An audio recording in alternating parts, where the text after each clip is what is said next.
నమస్తే కిరణ్ టీవీ ప్రేక్షకులకి స్వాగతం. ప్రస్తుతం మనతో పాటు ఉన్నారు వామాపత్ ఆస్ట్రాలజర్ డాక్టర్ భార్గవ దేవన గారు. నమస్కారం గురుగారు. నమస్కారం అండి. గురుగారు, పాములు కల్లోకి వస్తూ ఉంటాయి చాలా మందికి. కొంతమందికి అయితే కాటేసినట్లు కల్లోకి వస్తూ ఉంటుంది. ఇట్లాగా పాముని చూసామా డైరెక్ట్గా కూడా పాముని చూస్తూ ఉంటారు కొన్ని చోట్ల అట్లాగా. సో ఇట్లా పాములు కలయికను కూడా చూస్తూ ఉంటారు. దానివల్ల అంటే ఎట్లాంటి అంటే ఏమైనా దోషాలు ఉంటాయా? ఒక్కొక్కసారి నీడ పడకూడదు, మన నీడ పాము మీద పడితే మనకి దోషం వస్తుంది, ఇట్లాంటివి వింటూ ఉంటాం. అవన్నీ నిజమేనా? ఒక్కసారి పాము గురించి అసలు ఈ కళల గురించి అట్లాగే పాముల గురించి ఒక్కసారి తెలియజేస్తారు గురుగారు.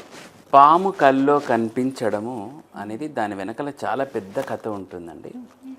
చూడండి, మనిషి తన దైనందిన జీవితంలో ఉదయం లేచినప్పటి నుంచి నైట్ వరకు ఏదో వర్క్ టెన్షన్లో స్ట్రెస్లో సతమతం అవుతూ ఉంటాడు. ఈ సతమతమయ్యే దాంట్లో తన సబ్కాన్షియస్ మైండ్ ఎక్కడో ఆ స్ట్రెస్ని తను తెలపాలి అనే ఉద్దేశంతో కొన్ని రకాల తన పుట్టినప్పటి నుంచి ఇప్పుడు రైట్ నో రన్నింగ్ ఉన్న జీవితం వరకు కొన్ని అంశాలని క్రోడీకరించి కళ రూపంలో ఇస్తుంది. అదంతా సైంటిఫిక్గా మనకు తెలుసు. సో ఇట్లాంటి దాంట్లో పాము వస్తే ఏమవుతుంది? పాము అనేది మన అంటే ఆ జాతకునికి తీరని కోరికలు అనేవి ఉంటాయి కదండి, వాటిని రిప్రజెంట్ చేసేది స్నేక్. నంబర్ 1. నంబర్ 2, తను సంసార సుఖాన్ని పొందని వాళ్లకు కూడా ఈ పాము కలలోకి వస్తూ ఉంటుంది. మల్టిపుల్ పార్ట్నర్స్ ఉంటారు కొంతమందికి, ఇల్లీగల్ అఫేర్స్, వీళ్ళకి పాము ఎక్కువ కళ్ళకి వస్తుంది. మార్చ్ 14న జరగబోయే అన్నదాన కార్యక్రమంలో దాతల కండి రూపాయి నుంచి 116 రూపాయల వరకు మీకు తోచినంత సహాయం చేయండి. ఈ కార్యక్రమం ఎల్బీ నగర్ హైదరాబాద్ నందు జరుగును. జీవన్ సహాయ్ దశ మహావిద్యాస్ ట్రస్ట్ బై భార్గవ దేవన. స్నేక్ అనేది నిజం చెప్పాలంటే కళ యాంగిల్లో ఒక సెక్సువల్ రిప్రజెంటేషన్. ఎవరైతే అది ప్రాపర్గా వాళ్ళ జీవితంలో ఫుల్ఫిల్ కావడం లేదు అని వాళ్ళు ఫీల్ అవుతూ ఉంటారో అట్లాంటి వాళ్ళకే పాము కలలోకి వస్తుంది. వీళ్ళు ఎట్లా ఫీల్ అవుతారంటే, పాము వస్తూనే నాకు సుబ్రహ్మణ్యం స్వామి వచ్చినాడు, నాకు అమ్మ నాగమ్మ వచ్చింది, నాగదేవత వచ్చింది, సినిమాలో లాగా సౌందర్యం వచ్చి రక్షిస్తుంది అని వీళ్ళు ఫీల్ అవుతూ ఉంటారు. అది కాదమ్మా. పాము కలలోకి వచ్చింది అంటే మీరు ఎక్కడో అనుభవించాల్సినది అనుభవించడం లేదు. ఆ అనుభవించడం లేదు అనే మదనం మీకు ఎక్కువైపోయి ఉంటుంది లోపల. అది సప్రెస్ చేసుకోవడానికి ఈ స్నేక్ వస్తుంది కళలో. దీని వెనక మీరు సైంటిఫిక్ కూడా వెతుక్కోవచ్చు, ఇదే కారణమే వస్తుంది. అంతే తప్పితే పాము వస్తే మీకు మానసాదేవి కటాక్షించిందని లేదంటే అమ్మ నాగమ్మ వచ్చిందని ఇవన్నీ కాదండి. నువ్వు లోపల డిప్రెషన్లో ఉన్నావు, నీ బాధని ఎవరికి చెప్పుకోలేకపోతున్నావు. ఆ డిప్రెషన్ని సప్రెస్ చేయాలని వచ్చేదే పాము. అది కానీ ఇది కళ రూపంలో అన్నీ అంతేనండి. పాము వచ్చింది అంటే నువ్వు డిప్రెషన్లో ఉన్నావు, ఎవరికి చెప్పుకోలేని బాధను అనుభవిస్తున్నావు. అది ఏం చేయాలో అర్థం కాబట్టి అది వచ్చి బుసలు కొడితే నువ్వు పొద్దున అమ్మ నాకు పాము వచ్చింది, సుబ్రహ్మణ్యం స్వామి కళ్ళలోకి వచ్చినాడు అని నువ్వు ఫీల్ అయ్యి సాటిస్ఫై అవుతావు. కానీ రియల్గా నీ డిప్రెషన్ అయితే సుబ్రహ్మణ్యం స్వామి తీసేయలేడు, సర్పరాజులు కూడా తీసేయలేరు. మరి అట్లాంటప్పుడు ఏం చేయాలి? దీనికి కూడా మన శాస్త్రం కూడా చెప్పింటుంది. ప్రతిదానికి రెమెడీస్ మన శాస్త్రం అనేది చెప్తూనే ఉంటుంది. దీనికి ఆ కళకు అట్లాంటి పీడకల వచ్చినప్పుడు ఆ పీడకల పోయేదానికి కూడా కొన్ని మంత్రాలు ఉంటాయి. అది ప్రతి ఒక్కరూ దాన్ని నేర్చుకొని ఒక 3-4 లైన్లు ఉంటుంది, అది నేర్చుకొని వాళ్ళు పెట్టుకుంటే పీడకల వస్తూనే ఆ మంత్రం జపిస్తే అక్కడికి దోషం వెళ్ళిపోతుంది. దీంతో పాటు శ్రీహరి నామాన్ని 3 సార్లు జపించినా కూడా మీకు ఆ పాడుకల దోషం అనేది వెళ్ళిపోతుంది. ఇది కళ వరకు.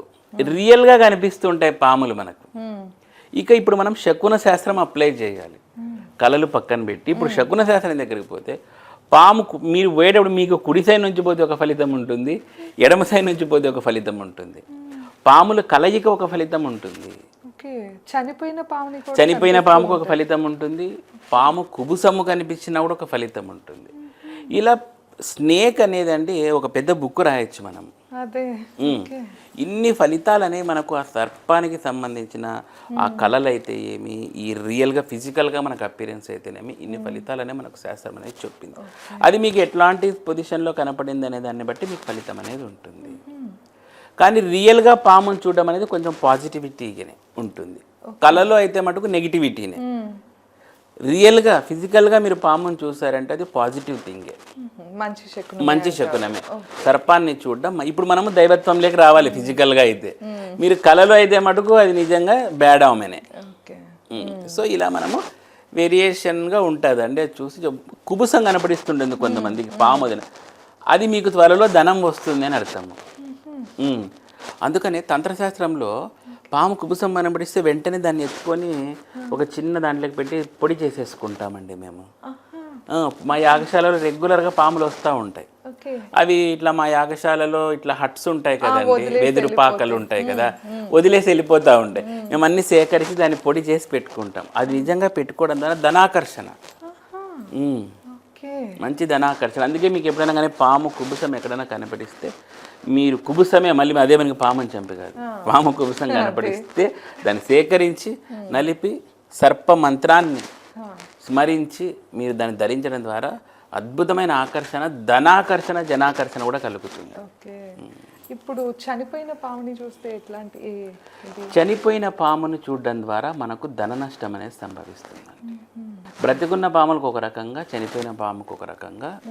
చనిపోయిన పాముని చూస్తే ధన నష్టం అనేది సంభవిస్తుంది. కొట్లాడుతున్న పాముల్ని చూసారనుకోండి, యాక్చువల్లీ ఇట్లాంటివన్నీ రేరు కనపడతాయేమో, ఎవరు మామూలు ఆ పాము చూస్తేనే వీడు 30 కిలోమీటర్లు పరిగెత్తింటాడు కాబట్టి చూసే ఇది ఎవరికి ఉండదు. ఒకవేళ అట్లా కొట్లాడుతున్న పాముల్ని ఇట్లాంటివి చూసినప్పుడు వీడికి శత్రుపీడ రిలీజ్ అవుతుంది అని ఉంటుంది, పోతుంది. తర్వాత కొన్నిసార్లు శృంగారం చేసుకున్నట్టు 2 పాములు ఇలా కనిపిస్తూ ఉంటాయి. అది కూడా మనకు సంతానాన్ని కలిగించే సింబలే. ఈ జాతకునికి సంతానం కలుగుతుంది అని ఒక సింబలిక్గా అనమాట. సో ఇలా పాముల ద్వారా మనకు ఫిజికల్ అపీరెన్స్ లో అది పామును అసలు చంపకూడదు. అంటే కొంతమంది ఇంకా అంటే ఆత్మరక్షణ కోసం, అంటే మరి ఆత్మరక్షణ అంటే ఇంకా చంపేస్తారులేండి, అది దోషం కిందే ఉంటుంది. దోషం వస్తుందండి, తెలిసి చేసినా తెలియక చేసినా తప్పే కదండి.